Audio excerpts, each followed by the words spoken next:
Hey guys, welcome back for My Marriage Matters. So this is Tommy and Joe back at you again for session number 5 on why your marriage should matter. And so let's get started with some shout outs. So we've got quite a few people commenting on Facebook, tagging us or tagging the church page. So baby, you got some shout outs too. We're so glad to have such a large group of people joining us. So keep up the good work. We're all in this together, just trying to make our marriages a little bit better. So we got the Stevens, the Daniels, the Phillies, Coach Horn, the coaches, Rodriguez, the Jacobs, Stockstills, the Ogdens, which they were our winners last week, right? Yeah, it's in the middle. Yep. Oh yeah. Congratulations.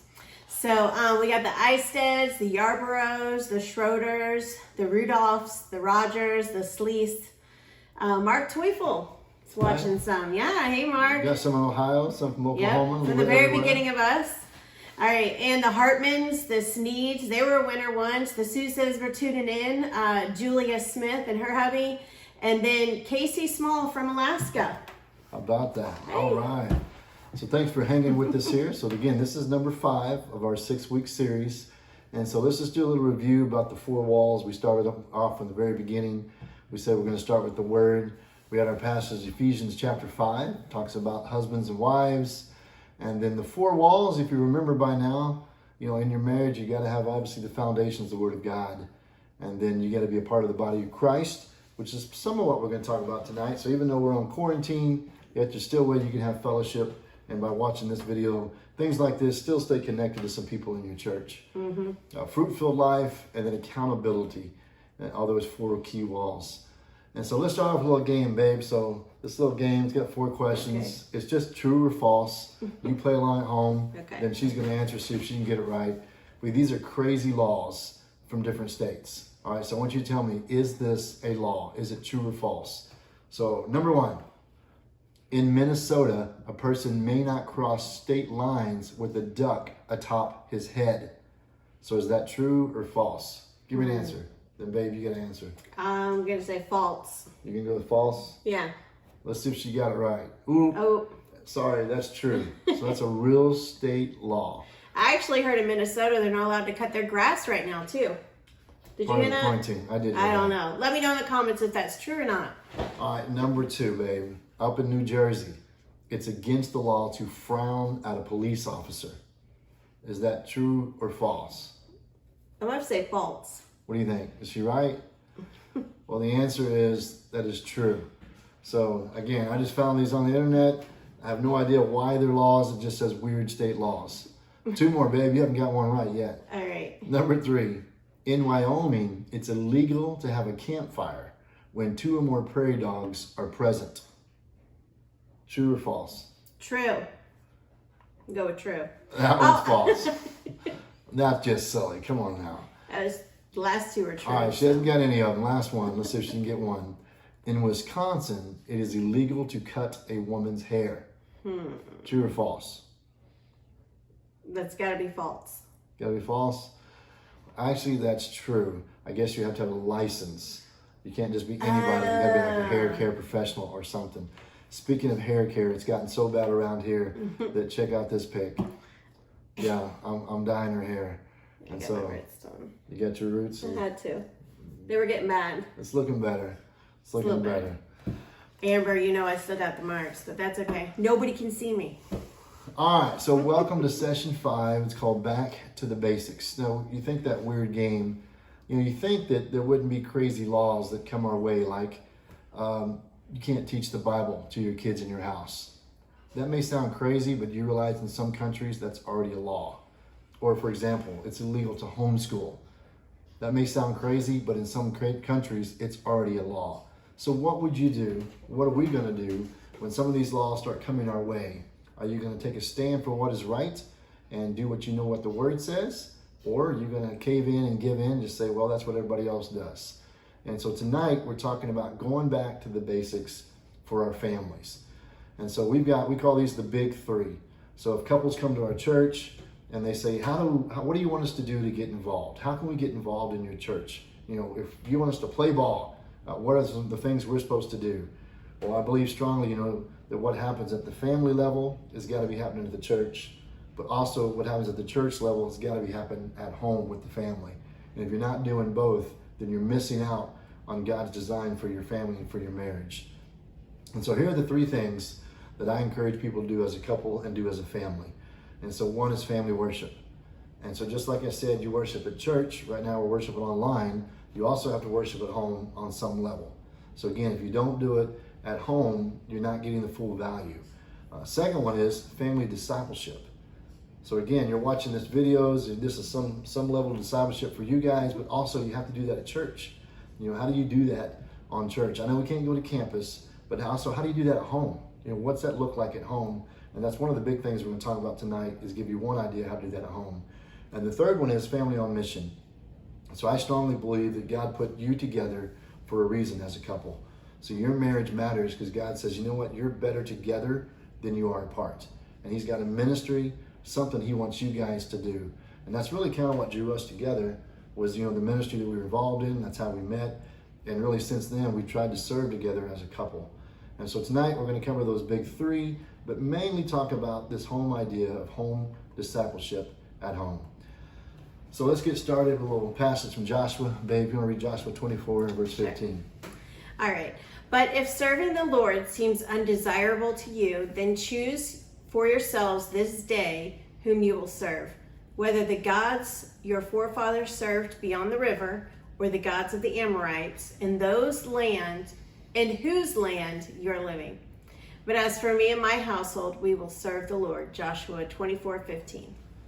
I think years ago when we first started writing scripture songs, this is actually the first song I wrote. It was called As For Me and My House. And I remember I wanted to make a heavy rock song. And so, you know, made it kind of heavy. And I can remember bringing you out here in the living room and making you listen to it for the first time. What was your reaction? You remember? I'm sure it wasn't supportive. It wasn't good. She's like, oh, nobody's ever going to listen to that. That was terrible. That was terrible. And so, but since then, we've written over 50 scripture songs, and eventually she does like them after she hears them enough. But this one takes... Well, they work.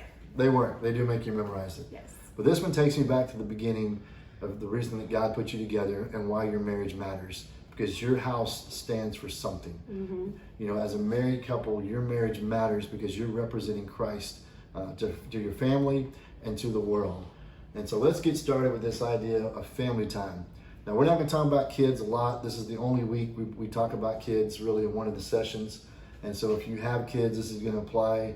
And if you don't have kids, it can still apply to you as a couple. But this is mainly for if you've got kids, investing in your marriage as you're investing in your children. And you're really investing in the next generation in their marriage as well. So we get started. We start with our calendar. That was like my quarantine calendar, actually. That is the quarantine calendar. Yeah. There is nothing on that calendar. So what we have in common is we all have the same calendar. In other words, we have the same days in a month that you have. It's just what we choose to do with them is different as our families. And so this is a perfect time to think about, you know what, we're almost starting with a blank slate. What really is important to our family? So normally this is what our activities would look like.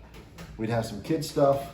You know, maybe you've got sports leagues, piano lessons, you know, trip to the doctor, dance, whatever it is you do with the family, the kids, depending on the ages of your kids. And so you've got to put those on the calendar.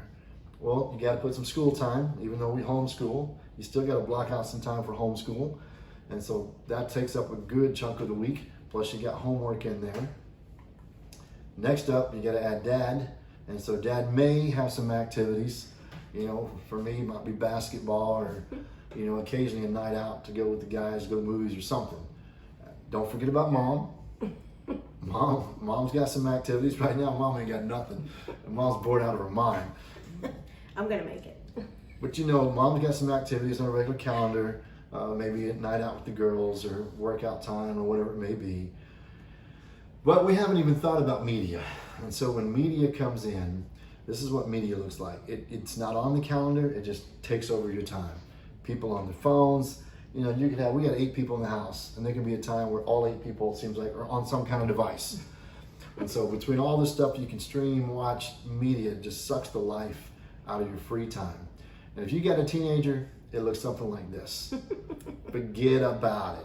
Forget about family dinners and all that good stuff. Teenagers. You know, they start driving, they get jobs. I mean, Alex, what? working 40 hours weeks right now, Chick-fil-A. Elena, our older daughter, lives at home, she's working. And so, I mean, they're just coming and going. And it gets so tough to have dinners together. Again, this is the exception right now because we're in quarantine.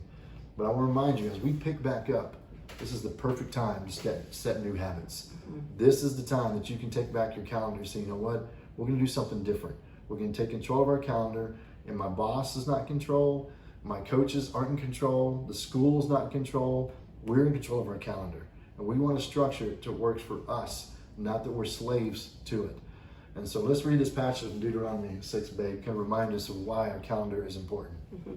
Hear, O Israel, the Lord our God, the Lord is one. Love the Lord your God with all your heart and with all your soul and with all your strength. These commandments that I give you today are to be upon your hearts. Impress them on your children. Talk about them when you sit at home and when you walk along the road, when you lie down and when you get up. Tie them as symbols on your hands and bind them on your foreheads. Write them on the door frames of your houses and on your gates. So we've talked about this before. It's called the Shema or the Shema. It's a passage that every kid had to memorize. Back in the day, the Jews still memorize this passage. But the idea is, parents, it's our responsibility to pass on that legacy of faith to our children. It's not the churches, it's not some Sunday school teachers or the pastors. It's your job. It's our job as parents. So what is one way then we can do this family discipleship in our house? Man, there's not a better time right now than to start this idea called family time. And so your kids are asking you this question: what do you want me to be when I grow up? So where you're spending your time, where you're spending your money, you're telling them what's important. So if you're investing in, athletic gear and soccer and basketball and all this stuff for sports, you're telling them that's what's important. Or maybe it's lessons like piano or violin, or maybe it's tutors. You want them to be smart, educated. There's all kinds of things we want our kids to be. But what about if we want them to be godly? What does that look like? How do we at least help them grow in the right direction to be Christ followers? So let's start back with our calendar, and let's put on there then what should be the most important thing on our family calendar. So obviously, I think Sundays we should reserve as our Sabbath. So you take Sunday and you block out time for church, and you block out time for family, lunch, dinner, whatever is in your schedule, but block out time, protect that one day, have church with your body of Christ, and then have some family time on that day. And then for us at our church, another night that's important is Wednesday night. It's kind of our Bible study night, group night. And I know we're not doing that right now, but when we roll back up, you can take back your calendar. And if that discipleship at church is important, then you can make that discipleship at your church, put it on your calendar, make it a priority for your family to go. And then for us, what we're talking about right now is this idea of family time. And for us, we've been on Tuesday nights ever since I can remember as we started having kids. We picked Tuesday night, and we've been doing it for most of their lives. And once we got started, we really never went through a season without it. Changes all the time. We're going to describe what that looks like for us. But remember your calendar. You can choose to take control of it, or you can choose to make it look like this when things pick back up and you don't have control of your calendar. And so here's the basic commitment. So instead of me describing it, go ahead and check out this video of what it looks like in our house, and we'll come back and take some notes. Hello, this is Pastor Tommy. Today I want to share with you this idea about having a weekly family night devotional time. It's something that's made a huge difference in my family, in our life, and just want to give you 3 simple steps to how you can start kind of this new idea, if you will, intentionally discipling your children. In 3 simple steps, here's what you do. Number 1, you need to pick a time. I tell people all the time, get a calendar. If you got a family calendar on the wall, I want you to put this time on the calendar. For us, we've chosen Tuesday nights. And so every Tuesday night on the calendar, you'll see family time. Generally our time's from 5 to 6:30 p.m. Dad, I challenge dads to lead the way. And so if there's a dad in the picture, dad in the family, I want you, Dad, to make this a priority for your family, that every Tuesday night or whatever night you pick, you're going to have a weekly family time and make it a priority to keep that commitment. Step number 2 is to pick a resource. There are a lot of good, already made resources on how to have family times. One website I want to give you is called famtime.com. It's a great place to start. You can get books geared towards specific ages, so whether you've got preschoolers or you've got high schoolers, you can go and download or buy books specifically for family times for the ages of your children. A lot of other good resources. If you need some more info or help finding it, you give me a call or a shout through email, and I will respond with a good list of family resources to get you started on family devotionals. But I do highly suggest to pick something to go through, whether that may be a 4 or 5 week series or maybe a few months. But that way you don't have to think about it a lot, you just kind of plug and play. And that's the idea behind picking a resource, is that it gives you a path to go. Over the years, we've been doing this since our kids were really right after they were born. And so we've done everything from movie nights to game nights to going through books of the Bible. We did one on manners. We spent like 6 weeks on how to have good manners. But I love the idea of picking a resource because it puts you on a schedule and puts resources in your hand to make it simple for you to lead family devotions. Step number 3 is simply to make it happen. And so you just got to do everything you can to protect this time. Make it priority. And so Dad, be vigilant about this idea that Tuesday nights we're going to protect this time. So maybe say no to sports, maybe say no to certain things. But even if you're on vacation, do your best to have it. Friends come over. We've had a ton of our kids' friends be a part of our family time. But you do have to make it happen. And Dad, I'd love to challenge you to lead the way, that you be the leader of, you know what, we're going to do this, and we're going to be consistent, and we're going to make this work for us. And you will have fun after you figured out what a good family time looks like for you and your family. And so I always challenge families, make dinner simple. Order some pizza, don't make mom cook forever, or Dad, make a simple dinner so that's not a big part of your night. And then what I want you to do is always have dessert on family night. It's the only time we have dessert, is on our family night Tuesday nights. Something else to make it special. And generally we'll always play a game. And so with our family night, we'll try to do something fun. Another good idea is to mix it up. Take a walk, go to the park, get out and do it at a different location, but just do your best to kind of keep your kids thinking, what is next? And I can guarantee you that if you'll do this for about 5 to 6 weeks, eventually your kids will not let you miss family night. They'll begin to look forward to it. And so if you don't believe me, just ask my kids. I'd say family time would be that bondage between you and your siblings and your parents when you can really connect with each other.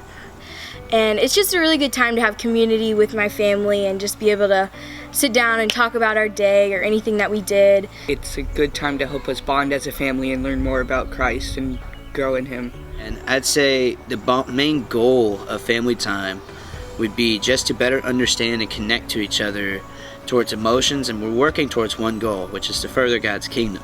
And if you're all coming together with the same purpose, same ideas, then you guys are going to work really well as a family. I remember one time for family night we had ink pads, and each of us were assigned, and we picked a different color, and we all pick it, and then we put it on the paper, and then we'd make little critters out of them. So we'd draw eyes on them or draw legs on them and see what we could make out of our thumbprints. And at the end, he was saying, your thumbprint is you, and there's no one else that has the same thumbprint except you. And you are in yourself, your own being, created by God, and you are to be an amazing tool to further His kingdom.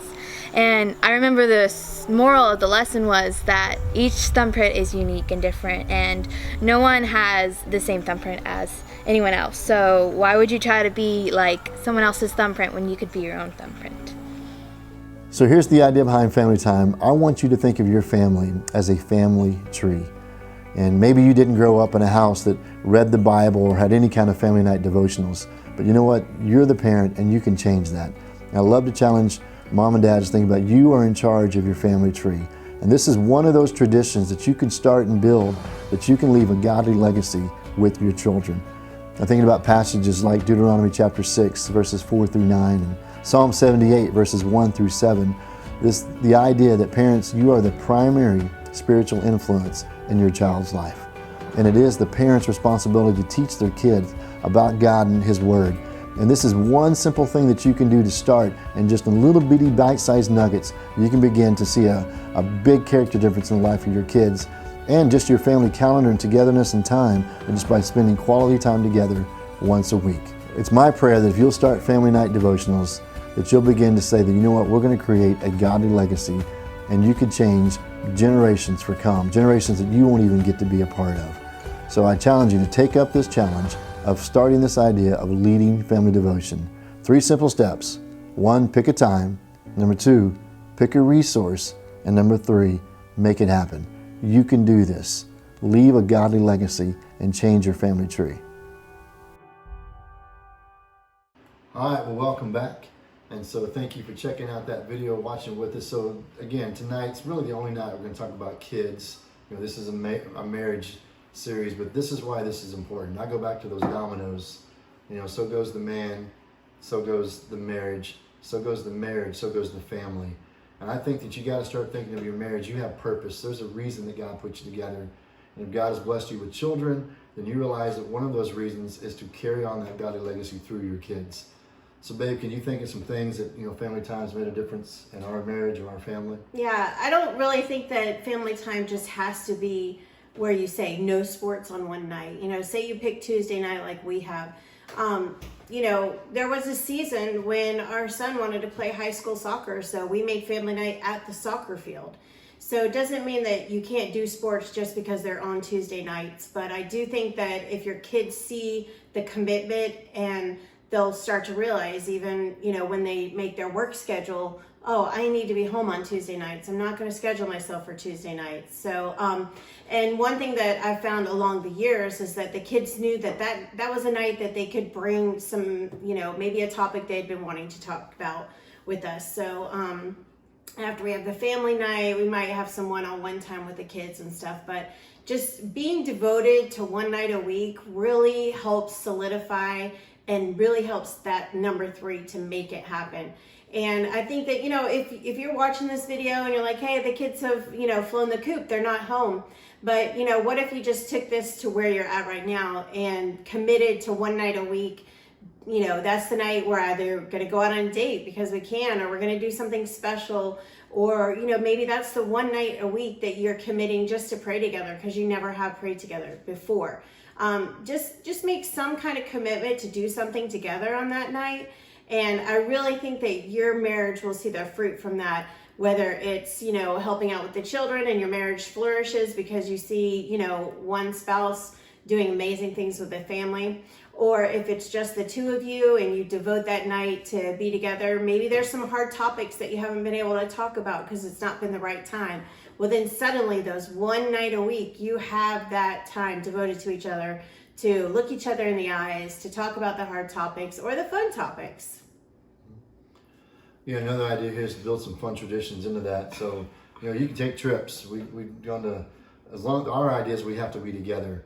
Right now we're camping, because we can't go anywhere. We set the tent up today. Matter of fact, there's a video right now of our kids setting up the tent, today, and they're sleeping outside right now as we're making the video inside, but I'm going to go out and sleep with them tonight. But, the idea is to make it special, build memories. And again, this is why it matters, because my marriage matters because we are the picture of marriage to our children. Mm-hmm. And so if we can do our best to disciple our kids, spend time with our kids, we're investing in that next generation of marriages. And so I go back to that idea of the family tree. Just because you didn't have it in your family growing up doesn't mean you can't be the one to start it. And someday, if you do this on a consistent basis, I guarantee your kids are going to like it and enjoy it. And one day when they get married, I want my kids to think this is the norm. You're supposed to do this as parents. And just one day a week, we want to disciple on a daily basis, but this kind of makes it concrete. So you know what? I'm committed to this family time idea. Let me give you some resources real quick to help you out because, I don't like to go research stuff or we'll make something up every week. But man, there's a ton of good stuff out there. I mentioned famtime.com in that video. Another one is called Right Now Media. So if you're a part of our church, if you don't have that, just email me or post me, tag me down on that Facebook. I'll send that link to you. Mm-hmm. It's like a Christian Netflix. Thousands of videos. You can just watch series, all kinds of fun stuff for family time. Another good one's called Keys for Kids. And this is kind of like that old grandpa reading you that bedtime story at night. It's like sit around the campfire and he reads a story with a little devotional in the story. It's great. And so, those are 3 good resources to start with. Our curriculum we use at our church is called D6. Mm-hmm. It gives you 3, every week it gives you 3 family time ideas if you sign up for their Splink email. So you'll see the tag down here, d6family.com. Go there, sign up for that. But I want you to be without excuse that you don't have material because these are 4 really good materials that you can use to get started for family time. So kind of wrapping up from tonight. Tonight was a little bit different. It's the only week we're going to talk about the kid element, but I think our marriage matters. I think God put us together so that we can invest in the next generation. And man, I can't think of a better time to start over with your calendar than right now. And so we've all got a blank calendar. And so as they start kind of reopening, things, we go back to work and stores start opening back up, I want you to own your calendar and start this tradition right now. So put that calendar on the wall, see a picture of ours. Matter of fact, this week, Elena's in charge of family time. Casey and the kids will take a week and lead it. So she's already got a plan for us this Tuesday night. And I just want you to think about this could change your marriage and change your family. And so take control of your calendar, start it now. And so, babe, any closing thoughts or anything? Yeah, I think that's it. All right, well, thanks for checking it out. So one more week. Next week, number 6, we're talking about leaving a legacy, talking about that family tree and how we can live beyond our marriage, beyond ourselves. One day we'll be gone. Our kids will be here, grandkids, maybe great-grandkids and all that good stuff. We'll never meet, but we want to leave a legacy. So make sure to tag us on the church page there, make a comment, or on our page, you can tag us, Tommy and Joe Hendricks, and somebody's going to win a prize each week. Yep. So $25 at Walmart. We got 2 more to give out. Thanks for joining, and we'll see you next week. Bye.